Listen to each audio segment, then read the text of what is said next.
here's the big difference. There are more executives that are like my age now with families that are willing to leave those kick-ass jobs, those kind of plush jobs, to take the entrepreneurial role at a C level of a Series B funded company. Yeah. Once those executives are willing to take those jobs, and then they have realized unicorns and they have money that literally like wealth, generational wealth, it changes. And that's what I think Chicago has realized over the last, I'd like to think last 6 to 8 years. Yeah. This is not your typical venture podcast. We assume the listener or the viewer can Google simple things like stage, industry focus, average check size, etc. Guests and interviewers do consume alcoholic drinks during the taping of our show. So we do so responsibly, and we ask that everyone do so as well. So let's begin. Hello, and welcome to Drinks with a VC, episode 16. Thanks for tuning in from whatever platform you are using. I am Vic Laquara, and I'm the co-founder and managing director of GreenCow Venture Capital, a seed stage fund based in San Francisco, St. Louis, and New York. I am joined, as always, by my co-hostess with the mostest, Bree Hansen, who is very lovely indeed, and who heads up biz dev for Burkland. They are a fantastic firm that provides CFO services to technology startups. So please check them out. Hey, Bree. Hi. How you doing? Hi, Vic. How are you? How are you adapting to your new spacious lifestyle in St. Louis? Yes, it's good. No one told me about all of the weather patterns and all of the crazy changes. So I'm adjusting, and we're having a good time. We definitely have a lot more space, and so it's just very exciting to be a part of a new environment. And actually, another reason why I'm very excited to talk to our guest today, because we have yet another VC. But this VC is based in the Midwest and is one of the OG VCs in the Midwest. So very exciting. But before we do, I just want to take a moment to acknowledge the atrocities that are happening in the Ukraine. If you would like to help, join us in donating to the 1K project. The link will be in the episode description. 100% of your donation goes directly to a family in need in the Ukraine. So anyway, please go and check that out. Yeah, we highly encourage everyone in supporting this great cause. In the meantime, I am happy to have our next guest coming on. I really want to start digging into the heart of America and its ecosystem. I came from LA, a much smaller market myself, so I know what it's like to come from a smaller market and really ecosystem build. So yeah, I'm excited for our non-Valley guest. Yep, and I'm new to the Midwest, but again, we have the OG of Midwest investors now. He was born in New York, and he's got 25 years of investment experience, from everything as an option trading clerk at the CBOE to participating in structured financings of several $1 billion at Continental Bank to overseeing the OCA Ventures Pledge Fund. He is a founding member of the Illinois Venture Capital Association, having served as a treasurer, director, and member of the executive committee. As the chairman of the legislative committee of the IVCA, he actually helped to establish HB 3212 as Illinois law, and I know we'll touch on that later. He also received an MBA in economics from the University of Rochester and an MBA from Kellogg, where he is a frequent guest lecturer and a panelist. He is also an active philanthropist, serving as the co-founder and treasurer of smartbet.org and as a regional ambassador for the U.S. Olympic and Paralympic Foundation. Please join me in welcoming the pride of Lake Forest High School, founding partner of OCA Ventures, Jim Dugan. Welcome to the show, Jim. Thank you, Vic. Thank you, Bree. That was flattering.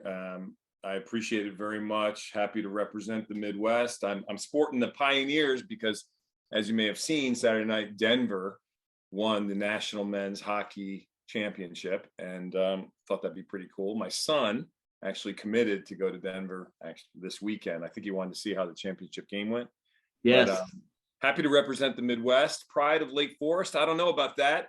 It's a tough. That's a tough bar, to be honest. I went to high school with Vince Vaughn. He actually graduated a year before me. We knew each other real well. Wow. Actually, yeah, we double dated junior prom. Funny enough, a long time ago. I believe Kim Elwine and Ellen Geisman. But yeah, so it's a hard bar to be from Lake Forest, or a high bar, I should say. But yeah, I'm proud to be a venture capitalist from Chicago. We also have an office in Palo Alto, and we're in our 23rd year business. Oh, look, Excellent. I still pick you over Vince Vaughn, and I've only known you for an hour now. You got to rewatch. You got to rewatch Dodgeball. Exactly. Hold on one second, because I know Josh is going to tell us about the lighting here. Is there a way that we can adjust so that you're not drowned out? There it is. Damn. Oh, perfect. Is that better? Yeah, that's perfect. Don't worry about it. Josh totally said that was going to happen. He's like Nostradamus. I told you. He's He had this like unveiling. It was like a ghost like angelic. But no, that was kind of the halo, Bree. I am Jim Dugan. Yes. Well, here, we'll get back to it. Well, look, now that we have the lighting going and you're not just talking to us from this very omniscient throne world, you're here with us now. Okay. First of all, I heard in our earlier conversation that your family in coming over to the United States dropped one of the G's. So at some point in time, I am to assume the last name was Dugan. That's an assumption. Yeah, we think so. I mean, the Ellis Island tract, and we're able to do that through the the fact pattern, the tracing, if you will, for my own citizenship. And it turned out one of the G's was dropped. I don't know if that's elective. I don't know how that happened, but that name is known as Dugan here in the States, and with one G, as I am, it's Dugan. So yeah. Well, and so this is frustrating. I'll tell you why. Because so Bree and I typically, when we have these episodes, even if the guest says, "Hey, look, I need to forewarn you, I really do not have a big presence online," we find stuff, right? We're like bloodhounds, right? We pick up on it. Jim, however, here he's his social media and everything is very buttoned up. There isn't a lot on Jim. So today's episode, that's by intent. Yeah, and so look, today's episode feels a lot like we're going to be pulling back the layers of this onion, versus kind of going in there and already knowing a lot about the guest. So I'm very excited about that. That's very perceptive of you, by the way, Vic. Yeah. My business life, my entrepreneur life, and my family. I'm a big family man. 4 incredible children, lovely, incredible woman I married. Best decision of my life, and we met in college. And so I like to compartmentalize and have a little bit of peace of mind, a little privacy. So yeah, the only thing I could come up with was Hacksaw Jim Duggan, and that was it. That was literally it. I Google searched the hell out of you, and that's all I got. When I was a pledge at University of Rochester, swear to God, they made me carry around a 2x4 like this for the entire 5.5, 6 days, what it was. And I was Hacksaw Jim Duggan. And the worst part about it was I was in a student athlete house, many of us football players, myself included, and I had to go up against Andre the Giant, the 290-pound lineman, who was also my teammate and pledge class brother. And he literally picked me up for showmanship and to entertain the brotherhood. He threw me across the room into a couch, which toppled over. And I didn't break my collarbone, but that was a rough moment. Ouch. Yeah, we could go that story, but that's a true story. We could probably go toe for toe on funny sports kind of fraternity-esque that was pretty crazy. I love that. That's the Andre the Giant threw you into Bob Moyer. He literally just under 3 bills, like 6'6", and yeah, he was Andre the Giant. So we had a wrestle off for the brotherhood. Which was a lot of drinks towards the end of Hell Week. Yeah. Hacksaw versus Andre. I love it. So you're from Chicago. And well, first of all, what are we drinking? Thank you. Well done. Yes. So I started off with my favorite Pilsner, the original, or at least it's touted as such, the original Pilsner Urquell from Pilsen, Czechoslovakia. Hey. I visited, well, it's now Pilsen, Czech Republic, but I visited this. I went to the brewery, I hung out there for supposed to be there for 3 hours. I was there for 3 days. I almost got a job there, and wow. I graduated, just graduated Northwestern, and I had a little time. And so anyway, I love this beer, but it was my last one, so I'm done. So and you now graduated from that. So now, and you went into the cellar. I did. I did. Okay. Well, I don't have a lot of eccentricities. I've had eccentricities. Thank you. Eccentricities. Yeah, there you go.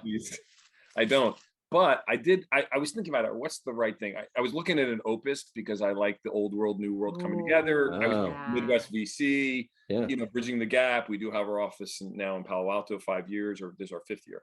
But I thought, no, maybe not. Instead, I would go with one of our advisors and someone who was really instrumental to me when I was in my late 20s writing the business plan and launching OCA Ventures.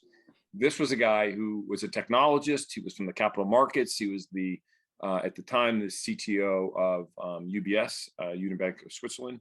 And his name is Craig Highmark. And Craig and Libby, they took their proceeds from the sale of the legacy firm, and they bought some dirt, some hectares, and they planted grapes. And this is their inaugural 2016 Highmark Cabernet Sauvignon. And their 2018 just got a 98 rating.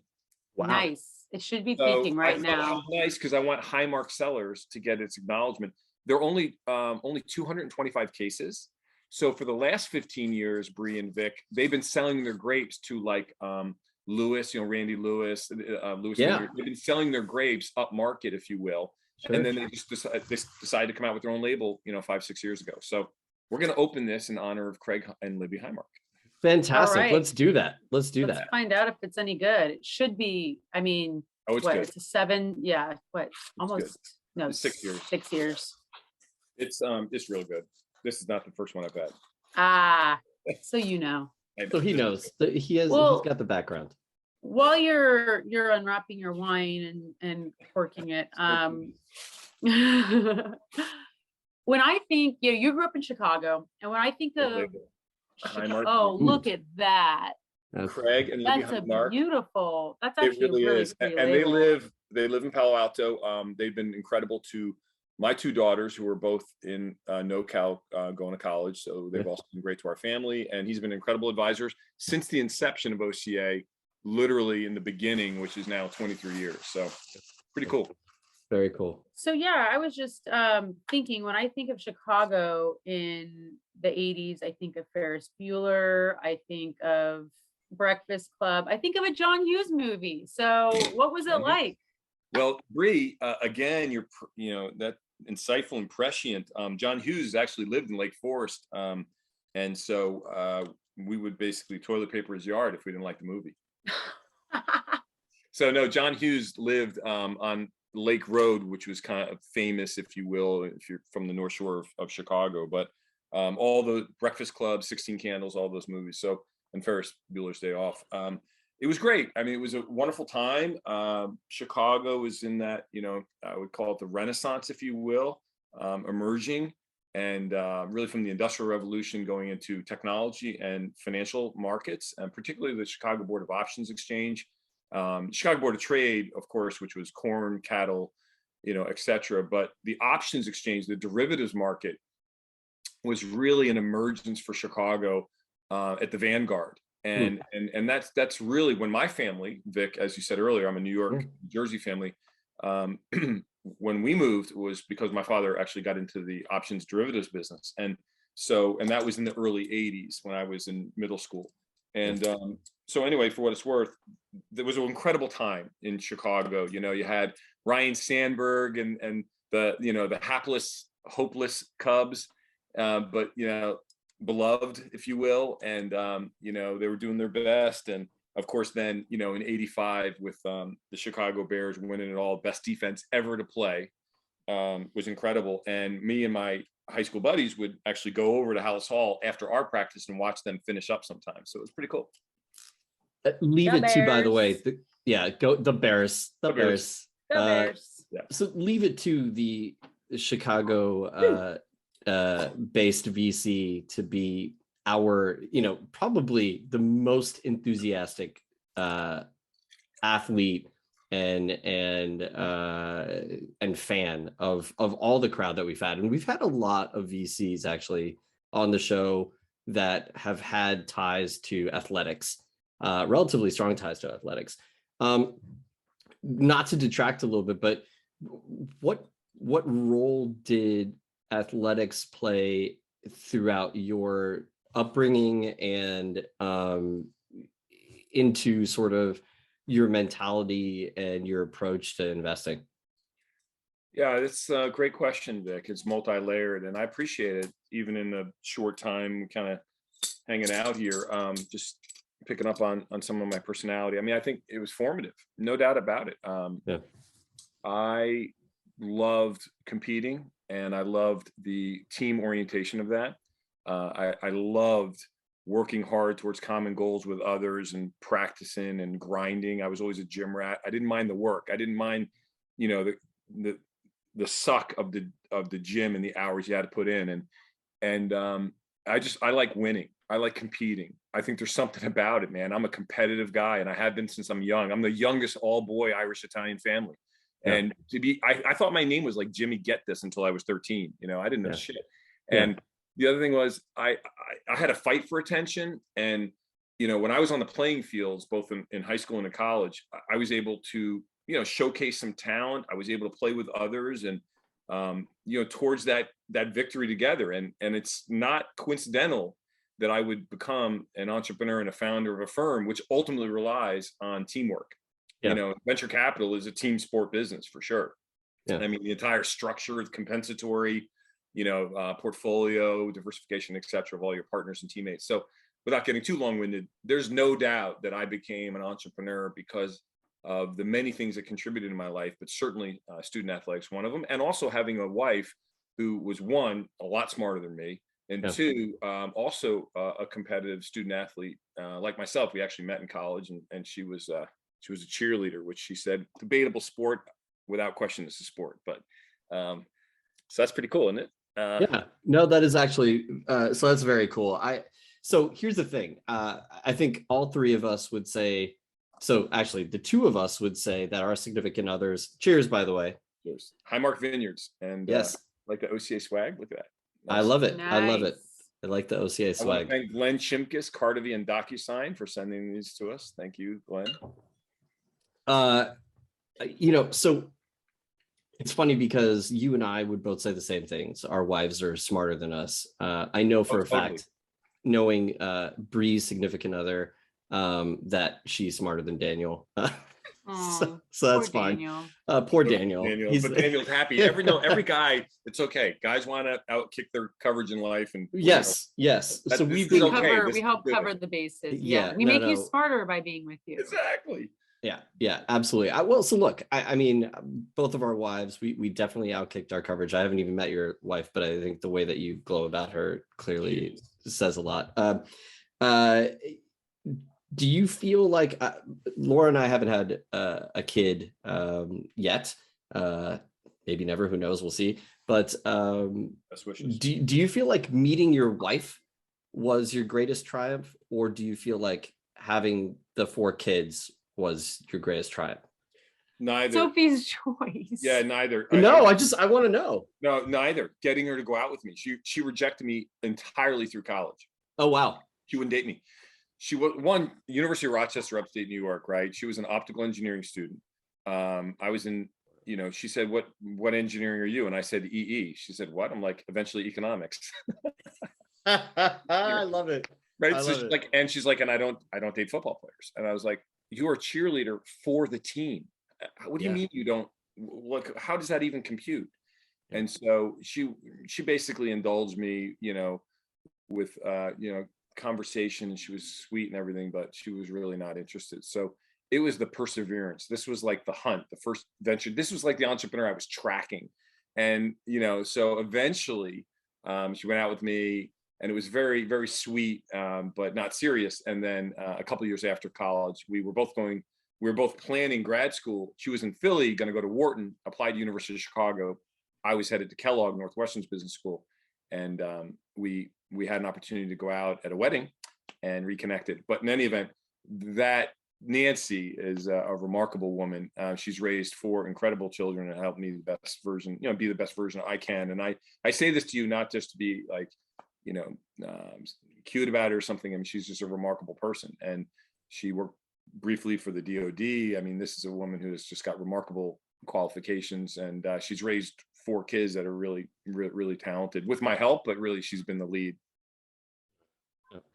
My first impression of you is that you're really confident. But after hearing you talk about your wife in particular, I feel like then there's a similarity where you and I both kind of project confidence, but behind that, there's some level of insecurity. For me, my dad was a systems architect, serial entrepreneur. I've grown up around entrepreneurs my whole life. And I think it was always kind of been in the back of my mind, okay, I'm not a builder, right? And so how do I overcompensate in other ways, right? And I think sports was one of those outlets for me. I definitely took to racket sports and just anything that I could get my hands on, whether it was football to basketball, et cetera, because it was sort of like, you put in the work, you're really good at something, and then all of a sudden you have all this confidence kind of built around that. Is that the case? So have I hit the mark? And then also, what's your source? If I have hit the mark, what's your source of insecurity? Well, there's no doubt I'm massively insecure. And I'm a venture capitalist because, I'm not smart enough to come up with the innovation to build the new technology. And so, but I can recognize maybe a trend, and I'm a people person. So, yeah. Whereas in venture often is the horse or the jockey, I'm very much jockey centric. And because I believe the best teams, the best cultures will navigate the evolving and changing dynamics and marketplaces. So, but not to deflect the question. I mean, yeah, I guess I'm insecure. I have, here's an example. We're on our 7th fund. We have a couple growth funds, and I think our numbers, by all measures, are very strong. And we're proud, and we have very little turnover in terms of our investors, and we've been growing fund, from each fund successively. So I'm proud of that. But when I wake up in the morning, I still feel like, is the next fund like the sunset? Like in the sense of not my willingness, but how good are we? So I'm paranoid that way. Yeah. And I don't know where that stems from per se. Yeah. I guess maybe the source of insecurity is, I didn't grow up when we were younger, it was in central Jersey, if you will. I mean, my parents were doing the best they could. So I just believe that American dream is about work ethic and timing, and then pursuit of that with all rigor, which is where I think the athletics and some of the other things came in for, both of us there, Vic. But I'm not sure of the source of the insecurity. I don't know, birth order. I'm not really sure. But I will say this, the source of my strength, if I can kind of, turn a lemon into lemonade, if you will, is certainly my family unit and my faith. I'm a pious man, and I'm totally devoted and grateful to an incredible support system and a family. And, I heard another talk recently from an entrepreneur.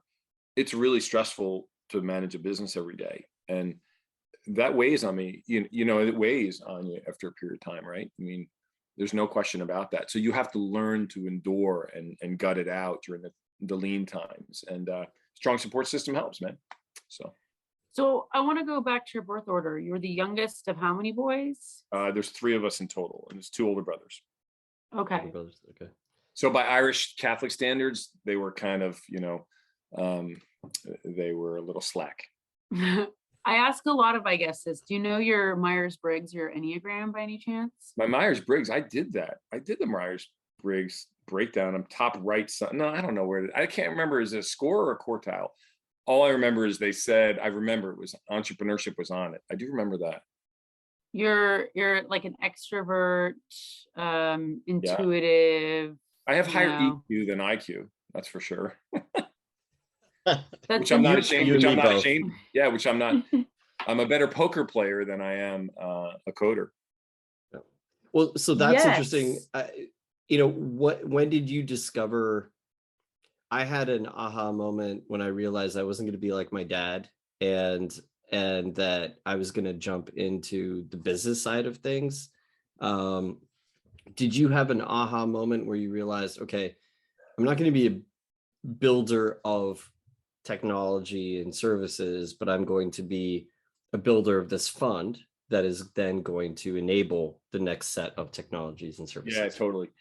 I was a derivatives trader on the floor. I was scalping volatility. You may recall Black-Scholes, right? Put call parity, sell at the money volatility. You buy the tails. It's called butterflying. Classic Chicago trade. You collect the theta or the time value of money, and then when the proverbial shit hits the fans, you hopefully your tail risks, you're covered and you can get out of it relatively unscathed. And that was a fairly common trade back in the late 80s through mid 90s when I was on the floor. And here's the epiphany, and I want to keep it brief. I don't want to bore the audience, but I was working there were some programming dudes next to me that were working on like next generation of Black-Scholes, which was Professor Fuqua. The Duke's Business School is named after him, right? Yes, absolutely. And so they were working on like next generation and portable tau and other derivations of that, and they needed somebody to trade this basically software in the pits, like for real time. And I was doing that like in small scale, but I was learning. And I remember thinking to myself, the relative risk I was doing every day or taking home, the relative risk to make X amount of money was pretty insane for 25 years old. And then I'm looking over at these folks and they're just selling software like 10,000 a month to all these people out there. And so I remember saying, like, what do you all do? Like, I was the beta user to help them out, and I was also trying to learn. And then again, my generation and time, this is in the mid to late 90s, and I'm at Northwestern, and Kellogg had the first inaugural class for the Kaufman program for the summer internship, not the 2-year fellowship. And I applied to it, and they took me. And I think I was the last candidate they took, actually. And I think Professor Rogers took me because I went to him and said, I'm not sure if I want to be a trader anymore or if I want to work with software and finance. And venture capital can help me combine like my capital markets knowledge with entrepreneurship. And I don't know, I was still in a formative stage, but you're asking the epiphany was then. I joined, I worked at a fund. Sona Wang was my initial mentor at Inroads Capital in Evanston. It was a woman, it was a fund targeting women and minority owned companies. And as the saying goes, you can't unring a bell. And I loved it. Cheers to that. It's good. It's so good to have you on. I don't know where to go from this.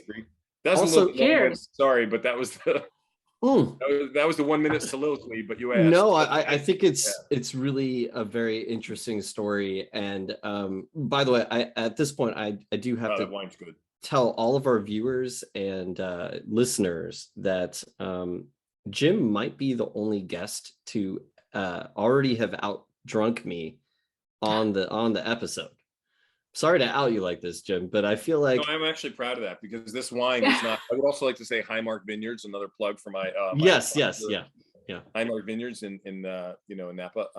This is not cheap wine, so no. Like if I'm going to open this, like it has to be drunk. So well, good, yeah. So exactly. So I'm very happy that we're getting through it then for sure. Yeah, thank you, thank you, So, Nick and Greg.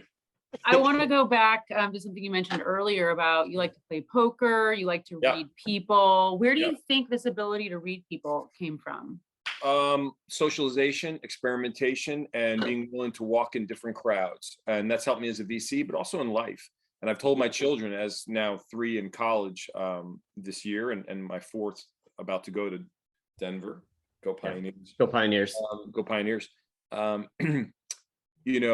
Being able to walk within different crowds and socialize with, musicians, artists, athletes, thinkers. I've enjoyed the people experiment.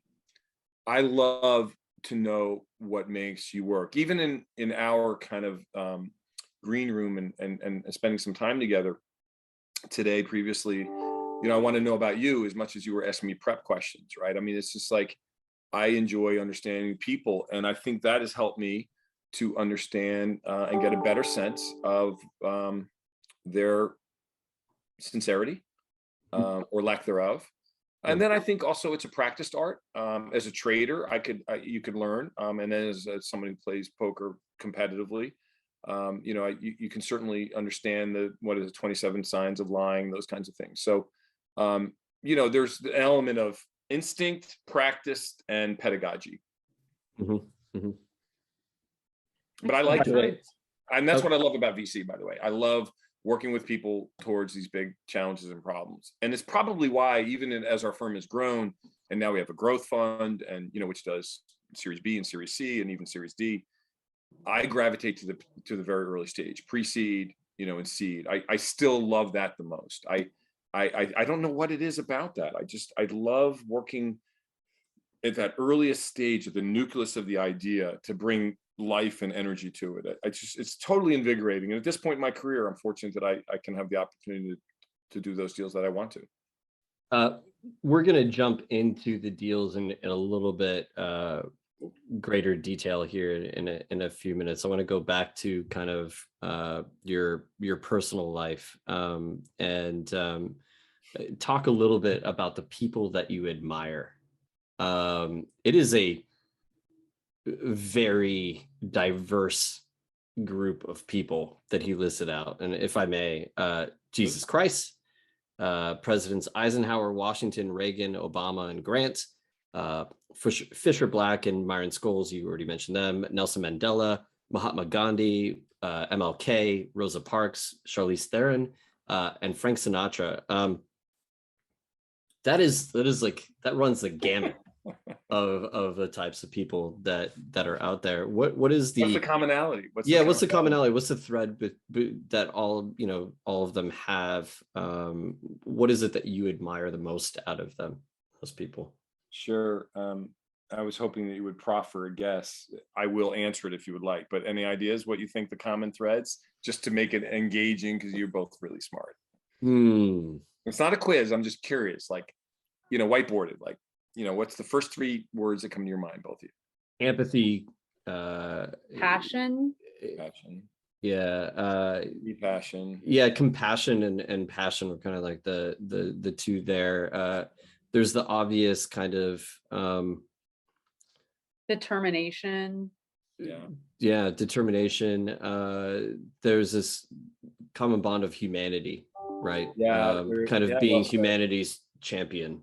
I think that I kind of feel resonates. The Frank Sinatra one's out there, and it's interesting because I've done some reading on Frank just recently, and so I do think he kind of sparks some of those same words for me as well. So yeah, and I just growing up as an East Coast kid, my father loved Sinatra, my parents all the time, and I just couldn't help but love Baby Blue Eyes and the music, frankly. But Sinatra also came from a difficult background. Parents didn't want him to go into music per se, and this non-conventionalism, right? This willingness to walk the lonely path, right? And I have miles to go and promises to keep before I sleep, right? Robert Frost. And these folks all have this kind of thread of determination, desire beyond themselves, and they inspire me to be the best version of myself, which we all work on, and certainly I can improve. But all those folks I listed, which are I should spend more time, I could list another 10 or 20 in that kind of spirit, if you will. But I'm blown away are people that look at hard problems and say, I think this needs to be done. And it's not even the results or the economics necessarily. It's just, this needs to be done. And all those folks I tried to list, other than, of course, the last two being professional entertainers, just because I love them both, I would say is because they were compelled. I felt compelled as an entrepreneur because I thought Silicon Valley was a world-class, unique ecosystem, but it didn't have a monopoly on intelligence and work ethic. So I figured I'd write a business plan to help do that in the rest of the country. And we succeeded to some extent, right? Modestly. And I'd like to think we'll continue to do so. But when I think about that and who motivates, I could have listed coaches too, and all those folks. But anyway, I'm drawn to folks that are facing, uncommon odds against them, but do it with decency and, integrity. Cheers. Excellent. Yeah, cheers to that. Yes. Cheers. We're talking about problems that we're trying to fix as a society. I can't help but be reminded of, the issues in our country, specifically around gun violence. Just this morning, as of recording Tuesday morning, there was a gunman in Brooklyn in the subway that, random act of violence, shot 10 people. I think 16 people were injured. And our thoughts go out to those impacted by this. But, you are the first VC that we've had on that's been a part of, to my knowledge, because we've had some really exceptional people on, so who knows? But to my knowledge, you're the first one to actually be a part of passing of some legislation like HB 3212 as an Illinois law. And so I kind of wanted to take this in a different way, and sorry to get deep on everyone right now, but no, right. I'm like, but Vic, you're doing a wonderful job. You're excellent. So where are you going with it? But I'm happy to answer. Well, so I think the question that I have is that a lot of people look at VCs as sort of seeing the trends, spotting the trends, and being able to place a technology, a founder, to solve a problem. And I'm interested in getting the VC's kind of perspective on how we solve this problem of gun violence in the country. And you've been a part of that in previously in your experience. And then on top of that, and forgive me if I'm wrong, but is it okay to call you a centrist? Because look, I think it's okay to say, I don't like. I mean, I'm not huge on labels. I'm physically conservative, supply side economics. That's how I was trained. Sure. I believe in the Laffer curve. I believe in multiplying effects of capital. I believe in taxation or optimization of that. But I'm socially liberal. I always have been since I'm a young man. So I don't like titles, although I think most people would call me more of a libertarian. But again, my wife and I have similar, kind of views in that respect. But so first of all, thank you. And it's a serious topic. So again, it's April 12th, 2022. Brooklyn was, tragically assaulted today. It's very painful. My father's from there originally. My mom's from Queens. And, I think about that, and whether it's terrorist related or not, the question that you proffer to me is, what's the kind of free market approach? Yeah. So that's really what you're asking me. And to me, the only legitimate, or I think responsible comment is when the bar of the pain exceeds the whatever relative benefit of psychopaths, but the sting, the burn has to be hard enough, and it's just not, right? And so what I'm trying to convey then is the repercussions for gun violence, for misuse, for having illegal arms, etc. It's just not enough penalty, right? And so my only, I think, free market comment is that scale has to totally swing the other way. It just has to adjust. It has to be much more pejorative and penalizing to own arms.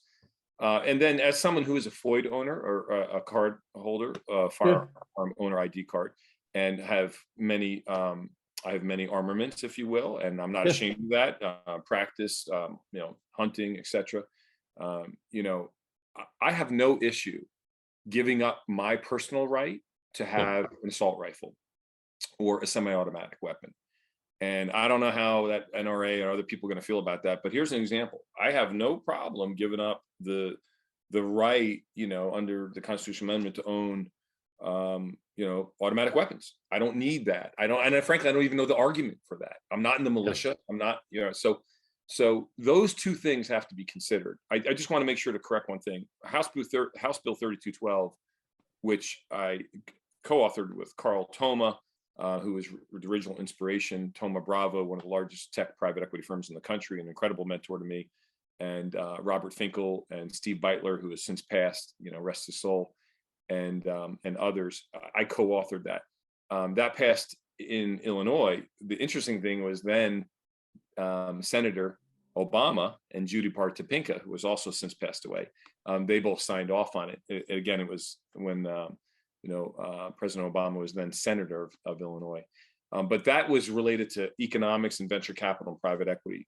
The things we've done with Allegis and Actuate and other things related to guns and violence, et cetera, are independent of that. Independent of that, yeah. No, thank you. And I tried to do some reading beforehand, but No, you're good. I just want to be accurate for the record. Absolutely, no, perfect. I mean, I think the gun problem, like any other problem we have, homeless problem or abuse, it's layered, right? There's many different reasons why it happens. So it's not maybe just a one solve fix all.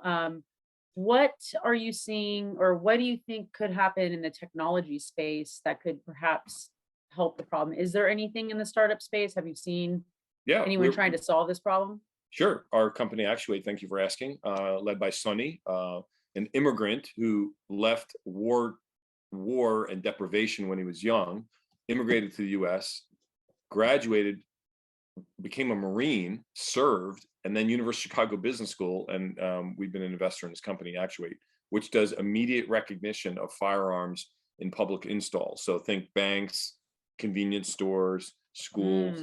Yeah, they're doing quite well. They've raised considerable amount of money now. We funded them way early on, coming out of the New Venture Challenge at University of Chicago, which does a fantastic job, as does Kellogg at Northwestern.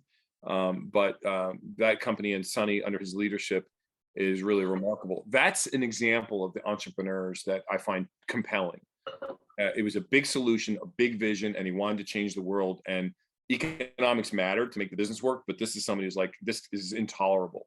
So that's an example, though, of after the fact, Bree, to your very good question.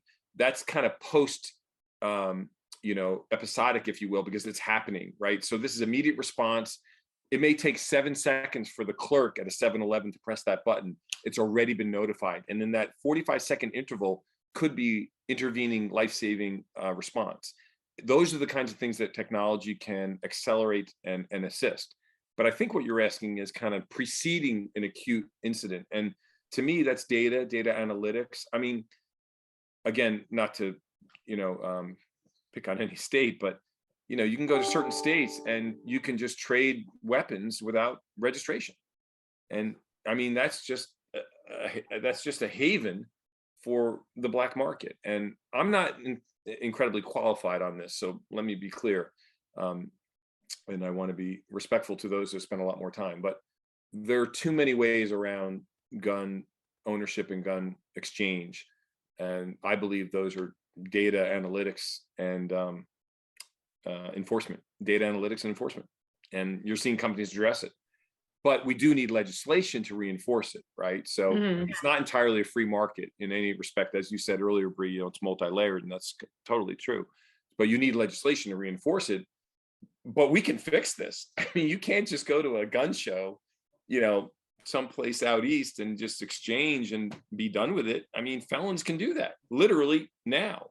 So that has to change. Yeah.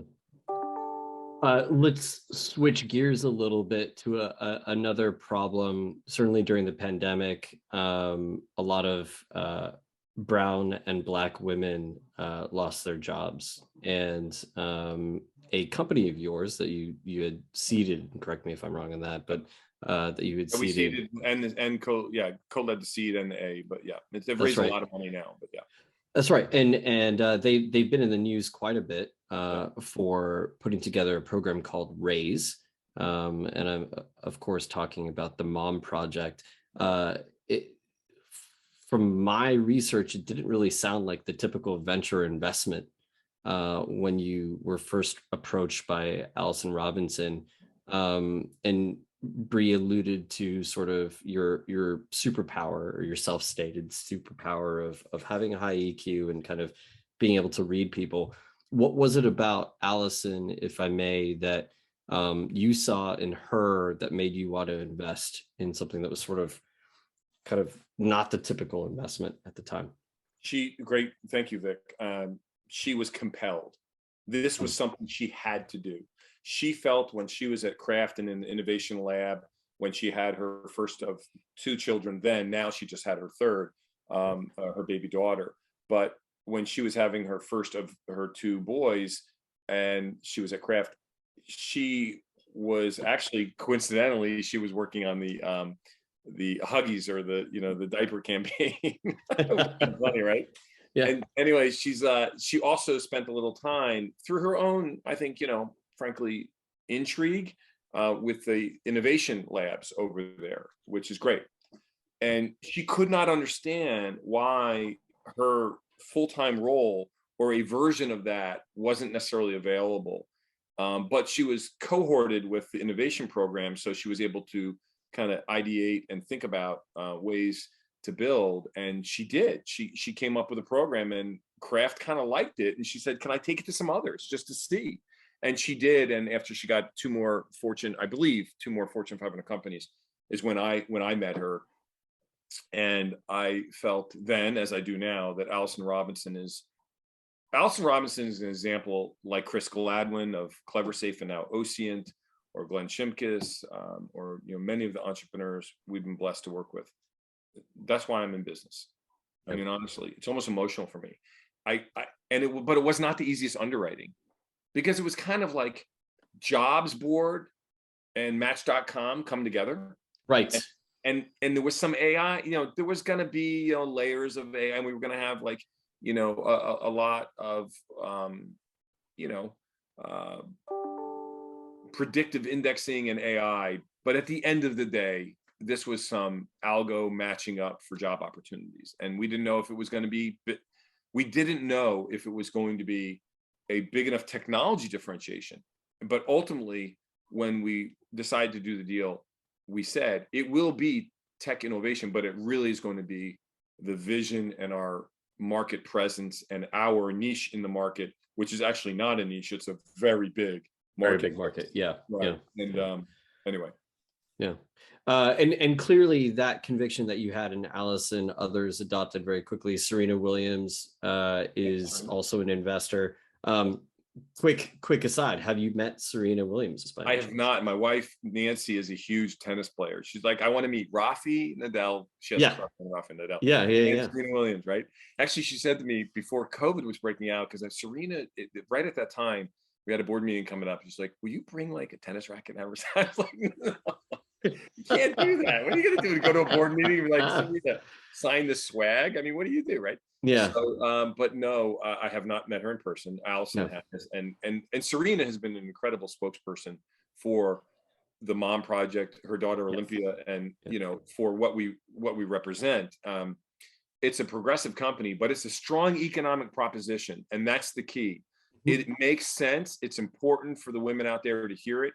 It's remarkable to me that after starting a family and childbirth and re-entering the workforce, that I think it's 47 or 48%, the information and stats are available on the website, take a job that was a less economic structure than before they're starting their family. That's just, I mean, like, how do you explain that, right? So the Mom Project is helping to, remedy that wrong, if you will, and make great opportunity available. And we have over 550,000 women in the network now, and it's growing. The month-over-month growth is remarkable, and the matching is excellent. So I have to say they've really actually improved upon the matching element that I don't want to say it the right way, we weren't sure about early on. They've done a remarkable job, and so they have enterprise, and they also have a SaaS offering.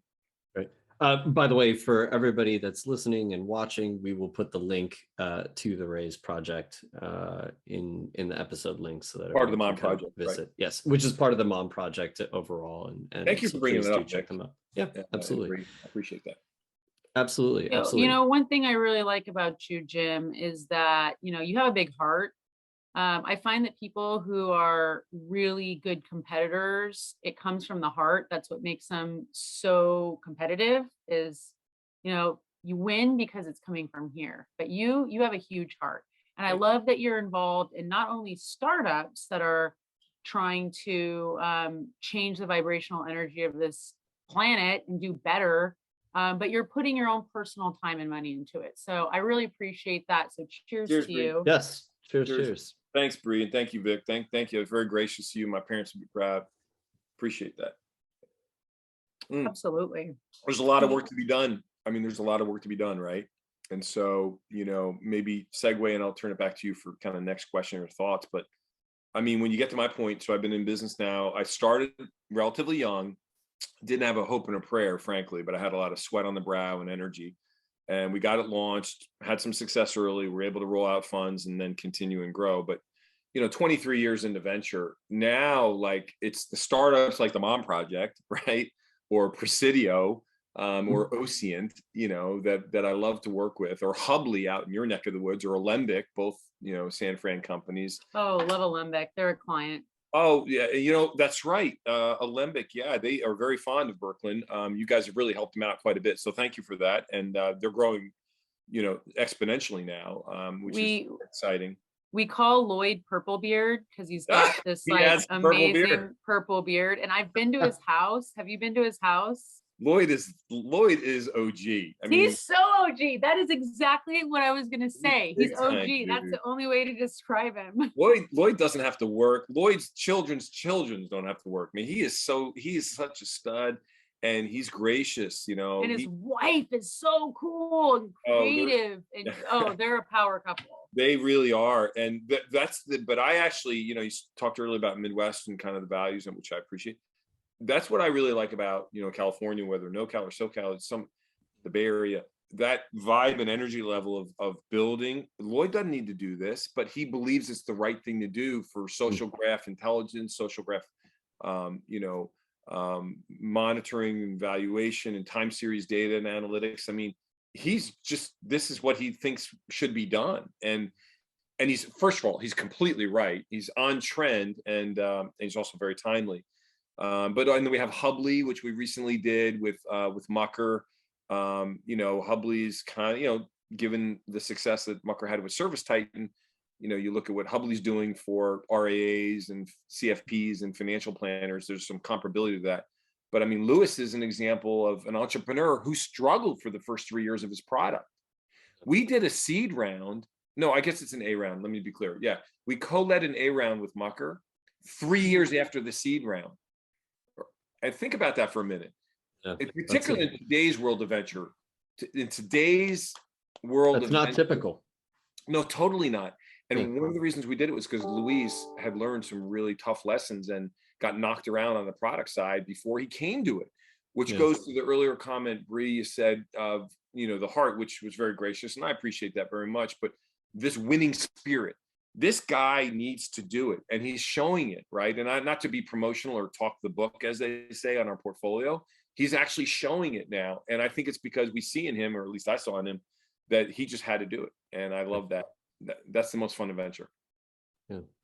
Well, and okay, so just in terms of the number of portfolio companies that are under your responsibility in particular, you mentioned Ocient, Alembic. We just talked about the Mom Project. We talked about Prisidio, Sunridge Partners, which was recently acquired, and congratulations on that. Yeah, James just acquired it a couple weeks ago. Thank you, Vic. That's right. And then you've got Spot Hero. Yep.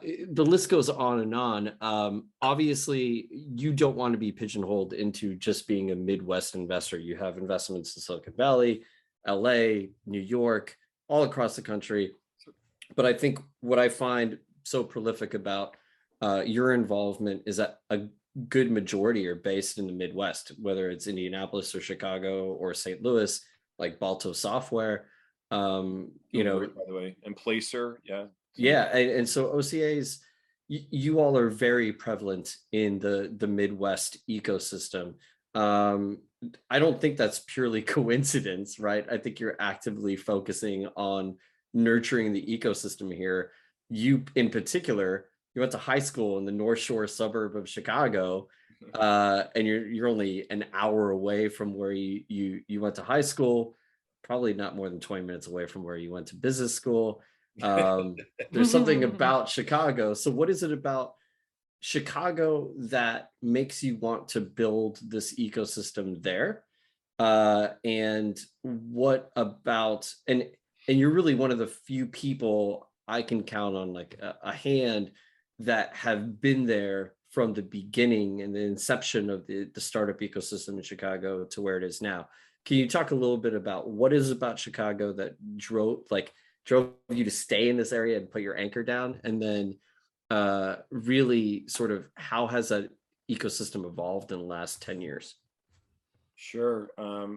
You know, kind of in order, if you will, I loved Chicago. I mean, it was incredible. I love the sports teams. The winners are, you know, if you get out and get active, they're manageable. I mean, it's a tough, you know, January through mid-March is tough, but I mean, you know, otherwise, I mean, it's a hardy stock, right? It's a beautiful on Lake Michigan. Northwestern's grad school was incredible. I loved Lincoln, living in Lincoln Park. And I saw the opportunity. I mean, just to be clear, I was a derivatives trader and saw angels making investments without any organization or composition. And I'm at Kellogg in the Kaufman program. I mean, looking back, it seems so apparent. At the time, it did not. But looking back and just considering my age and my vintage and being entrepreneurial, you know, in my 27, 28 years old, all these things coming together, coalescing, you know, if you will, and this confluence coming together, and it just seemed natural. I was like, okay. And what did I do? I actually went to an NVCA, National Venture Capital Association event. They had an annual meeting, and I called them and I asked them if I could go under the like student plan, which basically meant free. And they said they didn't have one. I'm not kidding. And I was like, well, so if I come out like and work your event, can I come? And they're like, yeah, actually, if you work the event, you do code check and other things. And I got Dick Kramlich from NEA's card that way. When I checked Dick Kramlich's code at the NVCA event in 1997, that's how I met him. That's amazing. It would be years later that he and I would reconnect on the athletic endowment board at Northwestern University. And Peter Barris would co-lead the Series B of CleverSafe, which would become our first realized unicorn when we sold it to IBM. Think about that. So, I mean, you kind of put those things together, and I'm old enough to have those stories, but I loved Chicago. I love the ecosystem. I love the people. They call it Chicago-ness, which is this kind of hardy stock, you know, maybe a little bit less sizzle and more steak, and a willingness to do something for others, right? And that's what communities are all about. And so I love that. And I just felt that the Valley did not have a monopoly on this uniqueness, although it had an epicenter and a vibrant risk-taking nature. That's the biggest thing Chicago struggled with. And I'll get to your second part, which is this risk aversion. Chicagoans generally have a risk aversion that is unlike the coast, where on the coast, I believe they're willing to take more risk, frankly. Sure. And that's what's actually been the change, Vic and Bree, over the last 10 years, really even 15 years. But, you know, post kind of the Great Recession of that 07, 09 timeframe, the willingness to take bigger risk and take a shot has become more apparent. And I think it's from, you know, if I may, your generation or your age and younger entrepreneurs doing it. And I think it's great. I mean, look at you. You started a fund that is really now a national fund. You'll do business out of St. Louis. You'll have looks from OCA. I'm proud that we'll look with you, and Drive, no doubt. Drive is what? A Sequoia spinoff, right? You'll have absolutely looks across, you'll have looks across the country. But the fact that the marketplace is there now means there's more executives. Here's the big difference. There are more executives that are like my age now with families that are willing to leave those kick-ass jobs, those kind of plush jobs, to take the entrepreneurial role at a C level of a Series B funded company. Once those executives are willing to take those jobs, and then they have realized unicorns and they have money that literally like wealth, you know, generational wealth, it changes. And that's what I think Chicago's realized over the last, I'd like to think last 6 to 8 years. Yeah. I'd like to say, look, I've only been in St. Louis as a resident since December, but I think I've also seen that similar trajectory, right? And velocity of what the ecosystem can achieve and will achieve, really. Real quick, I have a quick question. Do you think that that's like just because people see the opportunity and the unicorns that are happening in Chicago, so they want to jump on that ship? Or do you think people are more confident about their skill set and they know they can help the unicorn? Like, what do you think is driving that change? That's a great question. I think it takes time. I think it's reinforcement from the business schools and the undergraduate programs.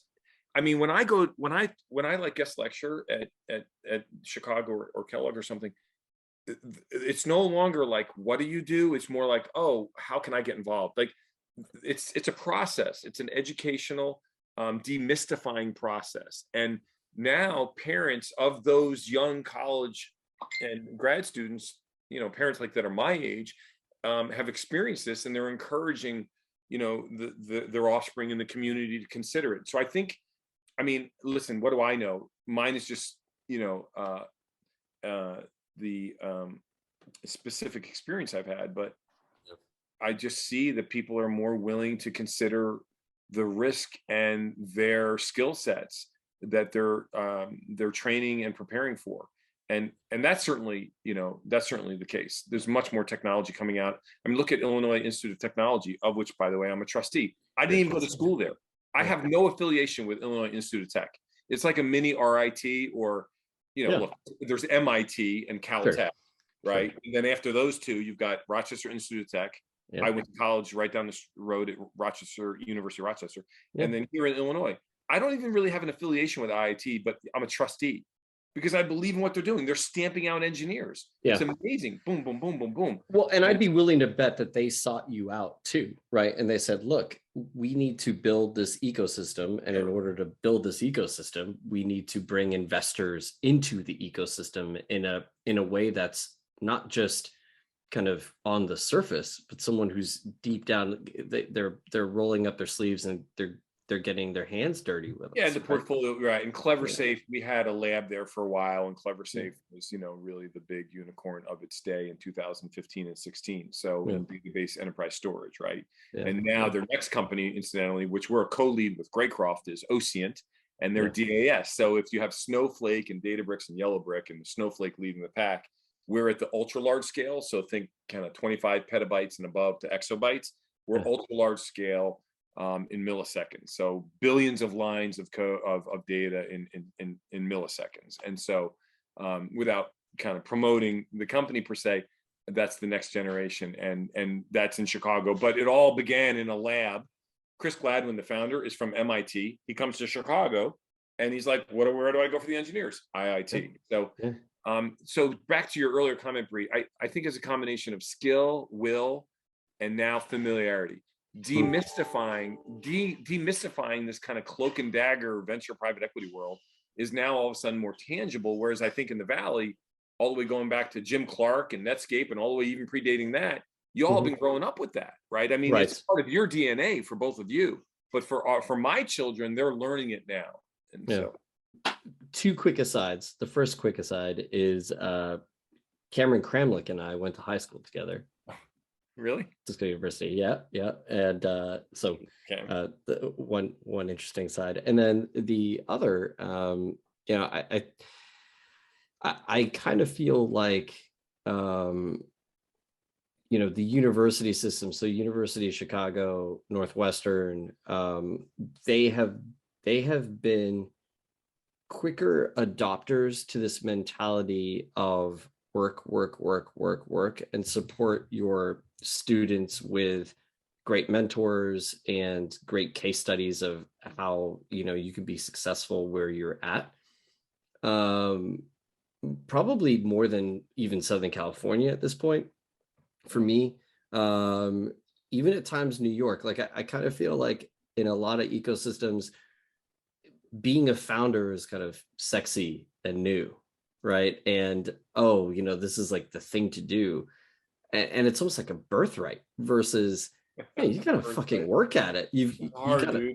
What problem are you solving, right? It's not just like build something and throw it over a wall and hope someone gets it, right? But I feel like you're onto something when you say Chicago and if I can endeavor the Midwest in total, like there's a real feeling like, you have to work hard for this this entrepreneurial dream, but it's there and it's more tangible than ever. Yeah, and it's also tends to be more capital efficient, Yeah.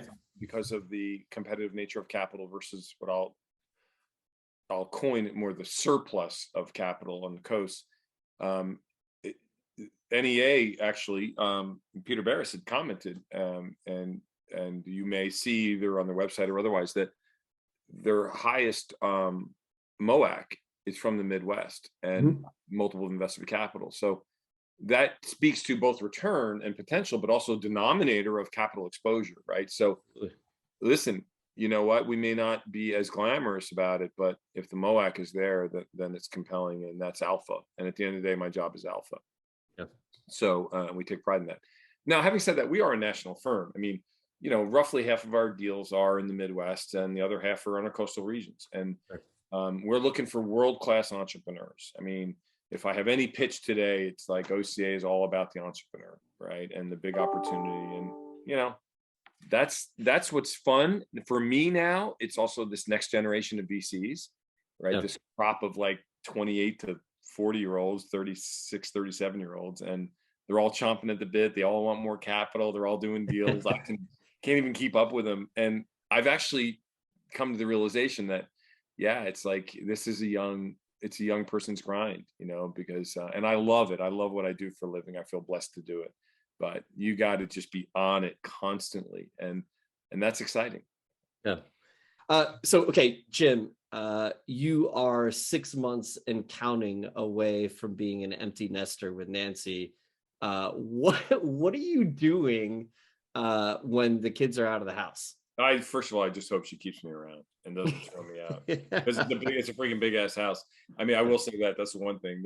Fortunately, she can have her privacy, and I've taken over the library den area, which is cool. I'll give you a little shout out or show around, if you will. So yes, it's really wonderful, and it's kind of the war room here post COVID. But you know, basically get back to what it was like. I mean, we met when we were so young, you know, Nancy and I, and it's the romantic of it is now like, you know, we've raised 4 children. We had 4 children in 5 years, right? And so we have 3 girls in college right now, a senior, junior, a freshman, and my son who's in high school, a senior. So it'll be really interesting. I mean, I think we'll travel. I work. I love what I do, and we'll spend time and do interesting things. Nancy's a big climber. She's a really athletic woman. So last year with Michaela, she climbed the Italian Dolomites, and then with our daughters, Allegra and Gianna, she did Banff the summer after or summer before. And so, you know, we'll find destinations, Machu Picchu, other things that we've been bucket list, but you know, we're getting out and about, and that's what we'll do. We'll go travel. I mean, the world is to explore, and cultures are to learn about, which make you, you know, more empathetic person. And we love to travel and explore. And I love what I do. So we work. Yeah. So one question I have, and this comes from, so I mentioned earlier, I came from a small market, Los Angeles. That market was heavily influenced by geography. A lot of people say stars and cars. There's a huge auto industry. There's a lot of Hollywood. There's ad tech. And when I moved to Silicon Valley, you know, I noticed they're solving totally different problems here, right? Geography, again, is kind of dictating. We come from a place here now of many engineers, business people who are solving different problems. What have you noticed in terms of the Midwest, and what problems they're specifically going to be able to solve that's maybe different from the coasts? That's a great question. That's a great question, Bree. I would say in the first order, the coasts have also been generally more successful at B2C. You know, candidly, we have had some successes. Most notably, I think recently in Chicago, you would have to say Cameo for sure. But you know, we're primarily a B2B town, and having said that, though, our kind of origins in the capital markets really speak well to DeFi, and I think you see that with Galaxy. It's announced acquisition of BitGo, and you know, candidly, our investments that we've made with strategic investors, as well as, you know, our funds and other co-investors, you know, in the DeFi and crypto world, I think are really going to speak to Chicago. because it's consistent with our knowledge base and market structure. And then just the B2B, when you consider various different verticals. I mean, we present ourselves as vertical SaaS, touching on a number of different industries. So B2B has generally done well for Chicago investors. Right now, a lot of our analysis or a lot of our work is in as I mentioned, DeFi and crypto, and in data analytics, and cyber security and other areas such as that. And then some, B2C deals that again are more, frankly, are more coastal. So I think Chicago, Chicago, we just don't have a huge venture ecosystem. There are many more than when I started. There were 4 funds when I began, literally in Chicago. Now there are 25 or 30 funds, and that's great. I mean, that's great. It's more competition for me and for OCA, but it is good for the ecosystem. It's good for the entrepreneurs for sure. But I think we have a pretty good handle on what we consider to be a representative deal. I think one of the things I've noticed about the Midwest, in terms of good B2B software is, and there's a lot of them, and I think it's a cutthroat. They're each cutthroat, is marketing and sales software. Yeah. I find that the Midwest is really good at sales. They really do understand the sales cycle just from a people-to-people perspective, and they have a lot of sales solutions, but hard to get funding and hard to kind of move up to that Series A point and get that traction that you need. So, but I do think it's been something I've noticed from the Midwest. Yeah, Bree, and maybe if you kind of peel that back a little bit, peel the onion back, we have the highest concentration of Fortune 100 or Fortune 500 companies are in the 8-state Midwest region. So you have a lot of executive talent that are, kind of mid 30s to 50 that have been professional executive sales folks, and they get it. And as we talked about earlier tonight, it's bridging that gap, right? Crossing the chasm to risk aversion for that 42-year-old executive to take the job on a Series A funded or, Series B funded company. That's what's happened in Chicago, as well as St. Louis, as well as Madison, and throughout the Midwest, which is really encouraging. But it's just it's not just the Midwest. You see that in Raleigh and the Research Triangle, the Tech Triangle Park, etc. So it's encouraging to see. Anyway, I think Chicago's it's strong. It's a much stronger venture ecosystem, and it has more balance, which is healthy for the entrepreneurs. More competitive for us, but healthy for them. That's awesome. Yeah. Well, I have one last question. Sure, that comes with a gift, and then we'll move on to our rapid fire question section. But I wanted to ask, I know you have a lot of hobbies. You're a man with a lot of interests, a lot of hobbies. We love that. That makes a good investor. And one of your hobbies is cooking. So I wanted to know what your signature gift is. Or your signature dish. Yeah. First of all, thanks for that, by the way, Bree. Yeah, Bree. So I make authentic Sicilian carbonara, and you can't get it in most restaurants. And here's why: because the FDA, you can't serve that much uncooked egg, right? Oh. So here's the thing: the heat of the pasta cooks the egg batter, which is typically Romano Parmesan, and pepper, salt and pepper, and 4 eggs to a pound of pasta, and about 1/3 of a pound each of Parmesan and Romano. Think about that egg batter, and then you throw it into it comes right off, al dente.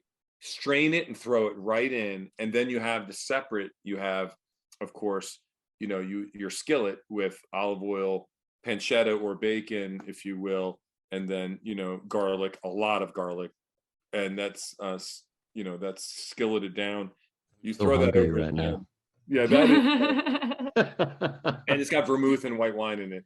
So that's my signature dish, and I make it for anybody who wants to come on over and have it, and you're all warmly welcome to have carbonara. But I have to say, I have a 6-month wait. I have people that are stacked up because I got my carbonara. So the most I did was after a hockey game for our, I don't know, it was like 12:31 in the morning, and they convinced me to make it. And funny enough, I just happen to have like a shit ton of pasta and bacon and cheese because my house always has this, right? And I made 5 pounds of carbonara for 20 people at 1 a.m. Wow. You should always have those ingredients, you know. You have to have that. You have to have those lying around. No peas, by the way. I mean, you can add them at the end, but it's really not authentic. And then I like French. I like beef bouillon. I like melding dishes. I like stews and melding dishes. I like Italian and French cooking. But yeah.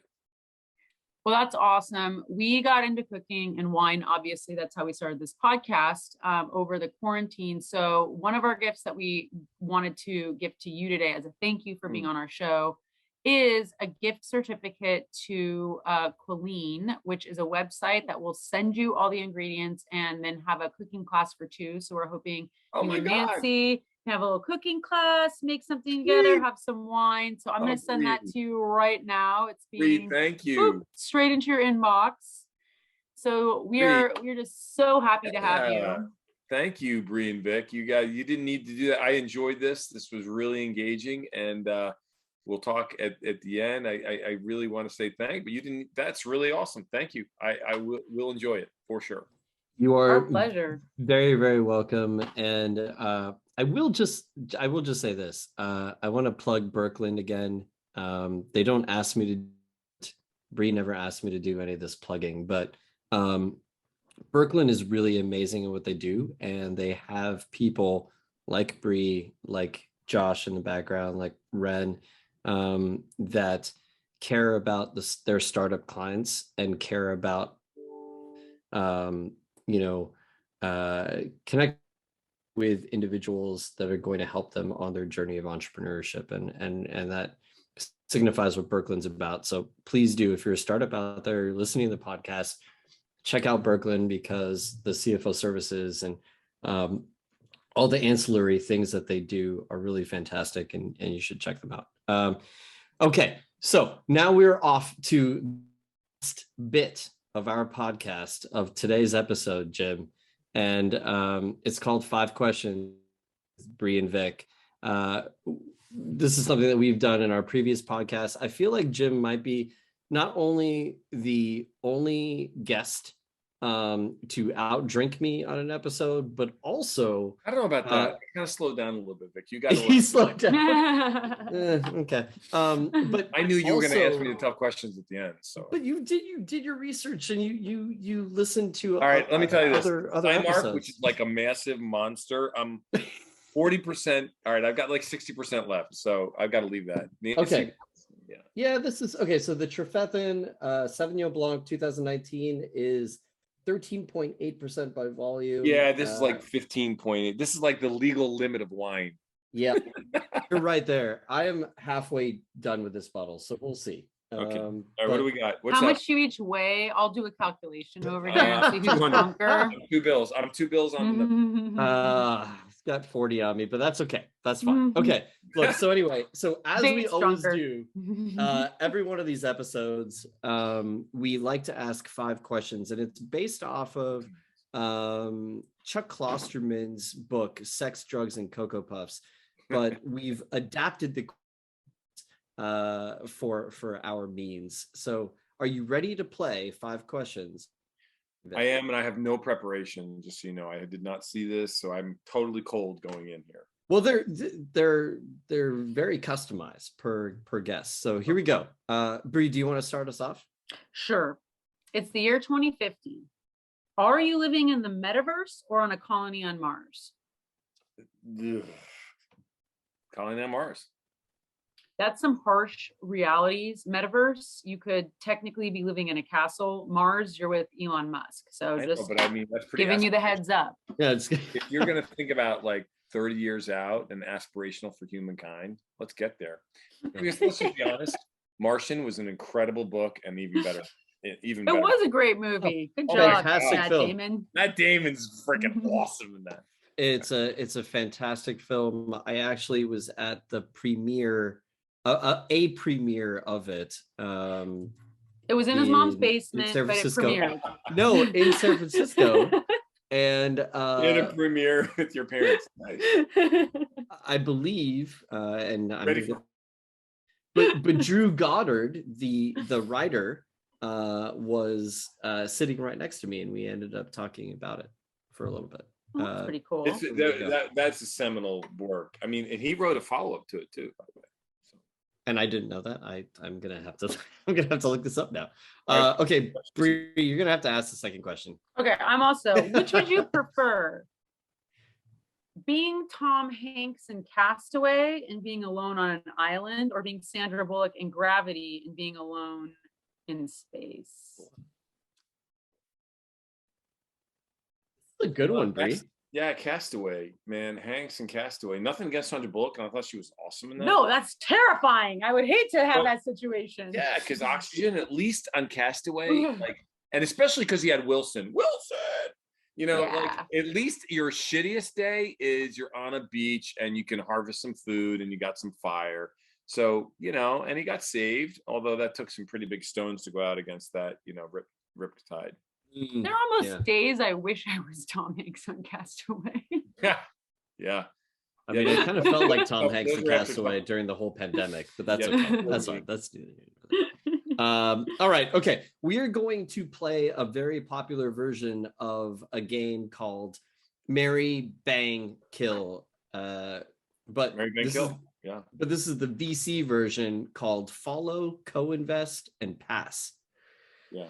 Are you serious? I'm gonna do this? My anti-portfolio? I've been in this business so long, I've missed on more unicorns than people have even freaking seen. But that's all of us, right? So here we go. Mark Andreessen, Elon Musk, and Peter Thiel. You have to co-invest with one of them. You have to follow one of them, and you have to pass with one of them. Andreessen, Doerr, and who? Sorry, Andreessen, Musk, and Thiel.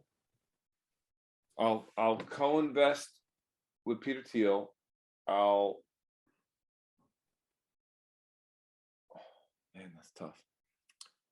Yeah, I'll co-invest with Thiel because that's probably well diligenced and thought through, and he's great on EQ. Great on EQ. And I will follow Musk because the MOAC, the potential return's amazing, and I'll pass. Andreessen, yeah. Wow. Tough one, isn't it? That is a really tough one, Bree. Yeah, by the way, that's a freaking good question to have half a bottle of wine in. That's what we aim for. But I think, no, legitimate. Like, I'm willing to back that up. Like, Thiel has thought it through, diligenced it, totally. Well, so here, I have a question for you. Jim, and Musk, if you hit it, you hit it like career making. And nothing against Andreessen, but you know what? There's surplus capital buying in market share. That's not the capital efficiency I look for. So yeah, that's good. I'm good with it. So interesting. I don't know if I agree with this whole outcome between Andreessen, Musk, and Thiel, but I think that's the point of the question. And I love it. And Bree, we have to like install that in all of our, episodes to come. Sure. Yeah, we like that one. We like all that right. one. Yeah, I agree. That was thought-provoking. I appreciate that. Yeah. Next question. Can you differentiate between the artist and the artwork? No, that's a great question. I'm not skilled enough at that. No, I don't know if I can, and I don't know if I want to, right? At the end of the day, if it's that moving, do I even need to? Right? I mean, existentialism, right? Do I even really need to? So if it's that moving, then whoever created it, God bless. Okay. I love it. All right, here we go. Our fifth and final question. Are you ready, Jim? Sure. Okay. 3 startups in your sweet spot solving the same problem come looking to you for funding. The first has all of the characteristics of a successful team that you look for. The second has differentiated technology. And the third has a fantastic early traction. Which of these 3 startups do you invest in? The team. And that's not even without hesitation or reservation. The best teams are dynamic. They can navigate changing markets, and they have the composure and frankly, the sense of themselves to challenge their own knowledge base and continue to evolve. And the best teams are typically the most likely winners. So, I would say, you asked me for the number one, so the teams, and then traction would probably be second. But anyway, you didn't ask. Yeah. Well, cheers to that. Thank you for answering truthfully. And, again, just the whole episode, I felt like Good. we're just so thankful for you being open and honest and unguarded with your answers. And thanks, I really truly appreciate that in an interview. So thank you. Yeah, thank you, Vic, and thank you, Bree. Really thought-provoking, very engaging. I wish you both tremendous professional success. I've enjoyed it. OCA has been a labor of love. We started and built really at that next generation of venture, if you will. And 23 years later, we're really proud of it. But I'm excited to see what happens next. And I love to see the progressive nature. One of my colleagues, David Kokonis at our firm, he's a professional at OCA. We talk about diversity and inclusion, and another colleague, Donna Sun, says, hires and wires, like who we hiring and who we wiring money to. And I think that's really important, and I think about that as an entrepreneur, as a founder of a business, and think about like the next generation. And I'm just happy to see how widespread the entrepreneurial vision of America is, because at the end of the day, that's the backbone of our tremendous, ever improving, populace, right? Well, look, cheers to that. And with that, I want to declare you the winner of our 5 questions trivia challenge. And as a result, I think you get to open up a box that we sent you. I've been waiting for this, by the way. So Finally. I want to say I appreciate this. I know this is a big deal, and I'm excited. So thanks. And I'm just, yeah, baby, yeah, way to go, hooking me up. You have a vest. It's official. Yeah. It is official. Okay, hold on. Let's see. All right. I was a little worried you were gonna send me one with the fire. Yeah, right. Fire festival. Right. I'm like, don't send me one of the fires. No. I know you've done that. And, oh wait, they are comfortable. Damn. All right. I have to say, I'm in venture this long. This is not my first one, but this is damn good. Wow. Nice. You finally you can wear it to the hockey game. In fact, I went with Mohan Jolly to a hockey game last week. You sent him Mojo, and he wore his Mojo vest, and I actually got a picture with him in his Mojo vest at the hockey game. And I was with Brandon Farwell too. Oh wow. Okay, well, I want to point out, I'm looking for the subsequent, personalized, but I do like this very much. I'm very proud. I'm grateful. I had a wonderful evening, and I hope it was, engaging, and certainly I enjoyed it. Great questions, and you're all wonderful. So thank you. Go ahead. Well, look, as we always do, we like to end with our guest giving us a toast to end the night and showcase a cause, a company, a person that they have a lot of conviction around or care a lot about. And we're before you do, I just want to say thank you for joining us, and Bree and I are so thankful for your time and energy, and just for the thoughtfulness that you give us today. So thank you to that. But Jim, now it's your moment. Please toast us out.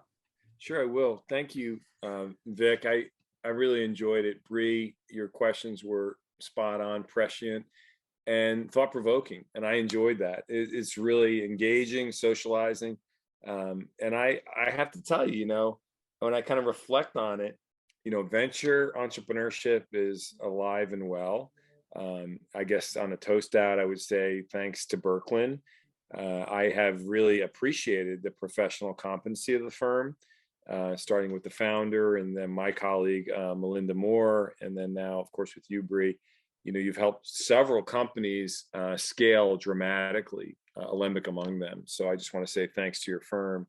I guess, on a toast out, I would just say, the path to greatness is not always clear, you know, in our individual successes. You know, I think it's been stolen by some of the crypto companies, but you know, fortune favors the bold. I think they say fortune favors the brave in the commercial. I don't like that quite as much, but you know, being willing to walk down a path and pursue it with all your rigor and resources is just a wonderful thing. And however it turns out, you can look in the mirror knowing you've given it your best emboldened chance. And I think that's what's great. And I think you're showcasing that. So I'm really delighted. I'm touched, frankly. Kind of honored. I love this, by the way. Drinks with the VC. I'll wear this with pride. And I look forward to sponsoring you at a Bears game or, you know, a Cubs game in Chicago. So God bless. Thanks, Vic and Bree. Thanks. Thank you so much. Cheers. You know, and then I guess just in parting, Vic and Bree and Josh, again, for your support, I would say, you know, one of the most monumental things for me now at my point in my life is thinking about, you know, children in our society. And one of my business partners, Tim Markison, Tim is the founder of Cycle to End Abuse. And you may have seen he was on Today's Show, Good Morning America, this last fall as he rode from San Diego to Florida. You know, he cycled. He literally rode a bike for awareness for abuse of children and sexual predation on children. It's really tough. Tim is a wonderful business partner who endured in his own youth, but has been able to rally the strength and shoulder the burden of the strain and stigmatism to come out really on top as a remarkable spokesperson for what we can do together. So I would just say Cycle to End Abuse is a tremendous rallying cry to protect, you know, the most cherished assets we have, which are our children. So thank you. Thank you so much. Yeah. Thank you, Jim. I know you're bringing tears to my eyes. I mean, I don't know. I didn't Josh mean to- and Vic probably don't even know, but 12% of children are sexually abused before the age of 18. 12%. I know. I heard that. It's insane. It's insane. It's I was just sorry, I it's got really caught horrifying. up there, but was it okay? Did I communicate at least? Oh no, it was great. It was perfect. Thank you. And we really, honestly, this is one of my favorite episodes that we've ever recorded. We've recorded 16 of these things, and all of them are amazing people. But we really had a lot of fun with you, and just enjoyed hearing your story. I honestly can't wait to find ways to work together. And I know that we'll be friends for many years to come. So catch full episodes of Drinks with the VC on Spotify, Apple, or Google Podcasts, and on YouTube for video. Be sure to subscribe for the latest episode drops.